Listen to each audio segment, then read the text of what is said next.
მოგესალმებით, ეთერშია გურიის ახალი ამბები, მე თამთა დოლიძე ვარ. ოზურგეთის მუნიციპალიტეტის საკრებულოში ოპოზიციურ პარტიებს მხოლოდ 2 დეპუტატი ეყოლება. ლადო ქვილორია ლელოდან, ხოლო გიორგი სირაძე პარტია გახარია საქართველოდან დიდი ალბათობით ფრაქციის შექმნას ვერ შეძლებენ. რას გეგმავენ ისინი და როგორ აფასებენ არჩევნების შედეგებს? ნახეთ ჩვენ სიუჟეტში.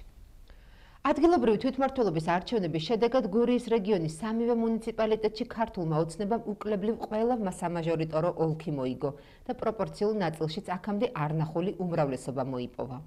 ოზურგეთის საკრებულოში ლელომ და პარტიამ გახარია საქართველოსთვის პროპორციული სიიდან თითო კანდიდატის გაყვანა მოახერხეს.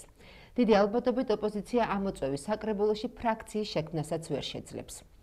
პარტიაში გახარია საქართველოსთვის უკეთეს შედეგს ელოდნენ, მაგრამ როგორც გიორგი სირაძე ამბობს, რახან არჩევნებში მონაწილეობა გადაწყვიტეს, შესაბამის პასუხისმგებლობასაც იღებენ. რავი, მოლოდინები როგორ გაამართლა ამ არჩევნებმა, ფაქტია და შედეგსაც უკეთეს ველოდებოდით.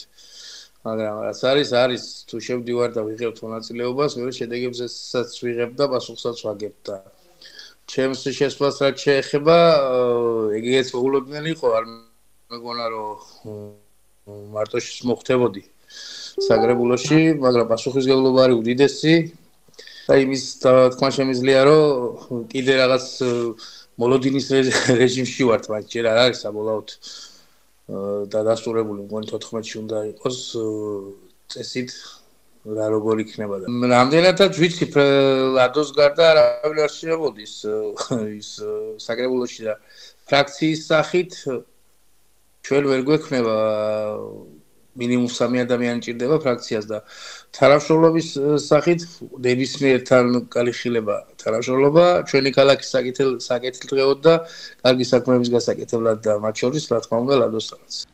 ლადო ქვილორია ლელოდან ამბობს, რომ არჩევნები დემოკრატიულად ნამდვილად არ ჩატარებულა. რაც შეეხება საკრებულოს, აპირებს, რომ ოპოზიციონერ კოლეგასთან თანამშრომლოს და მოსახლეობის ინტერესების გატარებაზე ისრუნოს.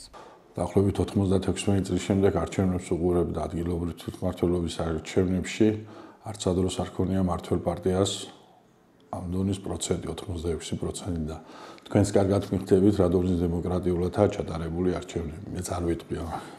მართალია ვერც ფრაქციას ვერ ვქნით, მაგრამ მაქსიმუმს გავაკეთებთ, თანამშრომლებთ ერთად, მაქსიმუმს გავაკეთებთ, რომ გავამართლოთ ამ ორჩეველთა იმედები და რაც დღეს ხალხს უჭირს, ოზურგეთლებს უჭირს, მაქსიმუმ გავიტანოთ საკრებულოს ხდომებს. სოციალური პრობლემები, ინფრასტრუქტურული პრობლემები, უმუშევრობა, რაც ყველაზე დიდად აწევს ოზურგეთის მუნიციპალიტეტს, დაცლილია ფაქტიურად, მაგ მიმართულებით, რომ სამუშაო ადგილები არ არის და საზღვარგარეთ გადის ჩვენი მოსახლეობა.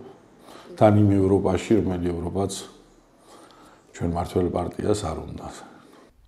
ოზურგეთის საოლქო საარჩევნო კომისია უახლოეს დღეებში გამოაქვეყნებს საბოლოო შემაჯამებელ ოქმს, რომლის შემდეგ 2 კვირის ვადაში საკრებულოს პირველი სხდომა ჩატარდება.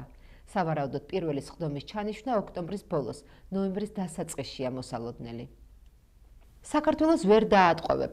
ამ ლოზუნგით ვერის პარკიდან პარლამენტის მიმართულებით აქცია მსვლელობა გაიმართა. შეკრებილებმა ხელახალი არჩევნების დანიშვნა და საპროტესტო აქციების მიმდინარეობისას დაკავებულების გათავისუფლება მოითხოვეს.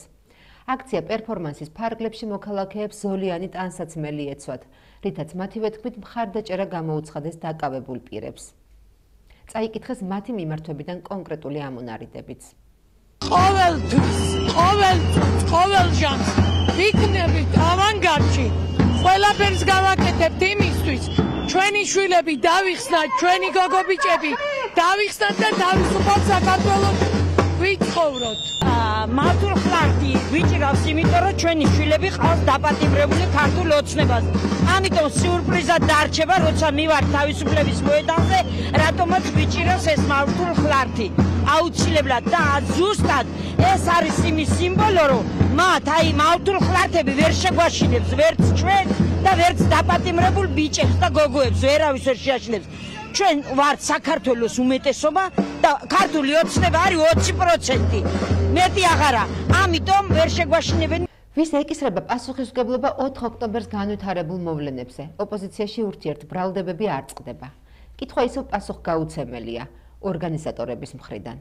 მართველი გუნდი პრეზიდენტის რეზიდენციაზე განხორციელებულ შტურმზე პასუხისმგებლობას ყველა იმ პირს აკისრებს, ვინც აქციას ესწრებოდა, რადგან მათი თქმით შეკრების მიზანი თავიდანვე გაცხადებული იყო. თავად ოპოზიციის ნაწილი კი მიიჩნევს, რომ არჩევნების დღეს განვითარებულ პროცესებს მალე ისტორიაში ეფასებს და თავის სახელს დაარქმევს. ჩვენ ხარს უჭერთ და უჭერდით და მომავალში საუჭერთ ყველა იმ აქციას, რომელიც არის ივანიშვილის წინააღმდეგ მომართული. ჩვენ ხარს უჭერთ მაგალითად ისეთი ადამიანის აქციებსაც და დაანონსებულსაც, რომელიც გასაგები ყველასთვის და თემა საზოგადოებამ იცის, რომ საერთოდ არ გახლავთ უმძრაობასთან არათუ დაახლოებული ამეთ პირიქით.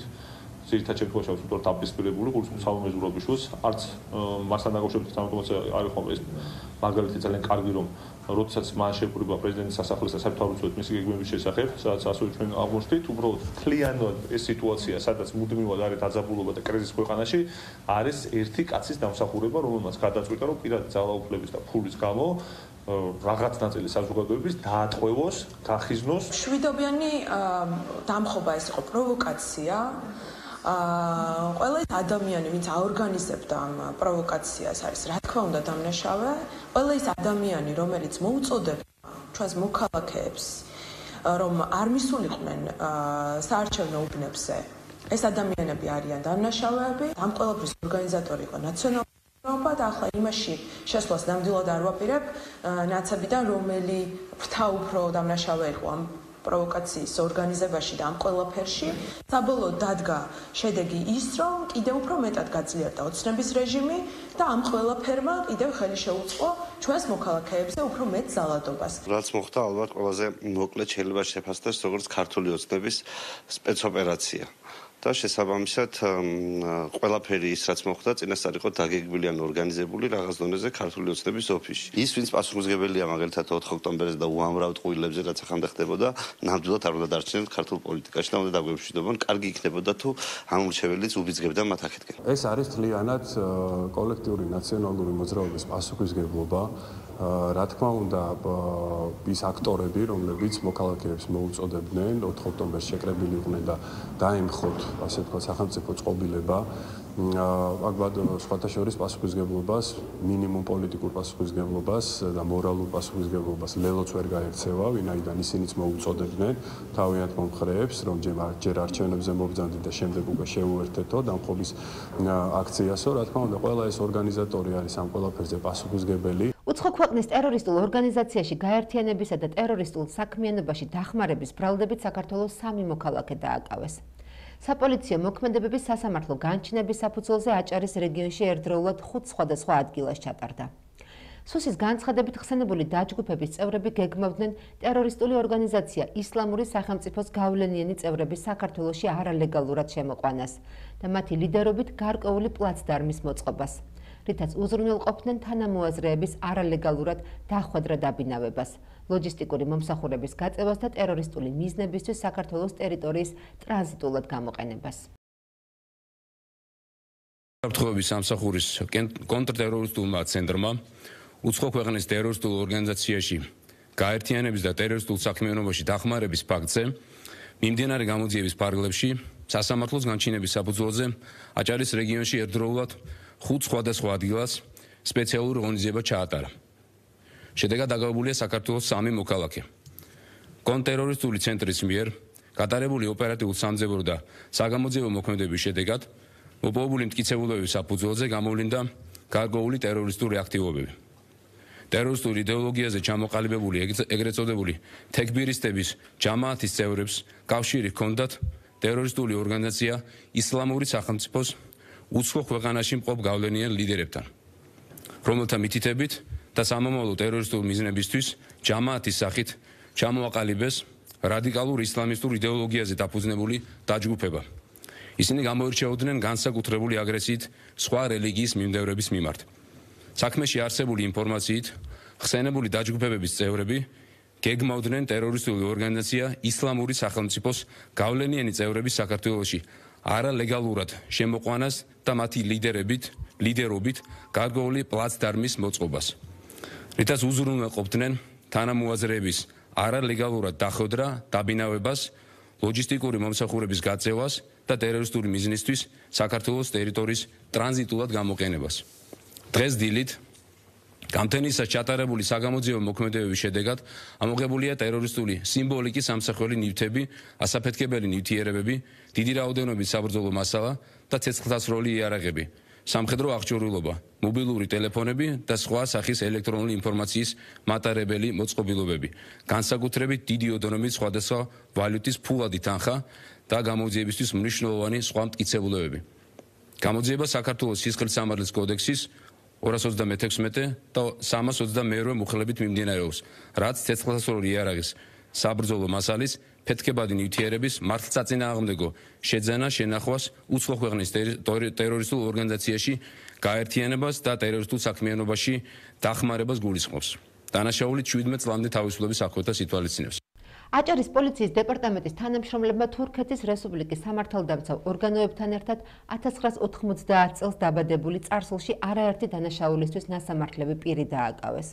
მას ბრალად ედება ჯანმრთელობის განზრახ მსუბუქი დაზიანება და ცეცხლსასროლი იარაღის მართლსაწინააღმდეგო შეძენა შენახვა ტარება. დანაშაული 7 წლამდე ვადით თავისუფლების აღკვეთას ითვალისწინებს.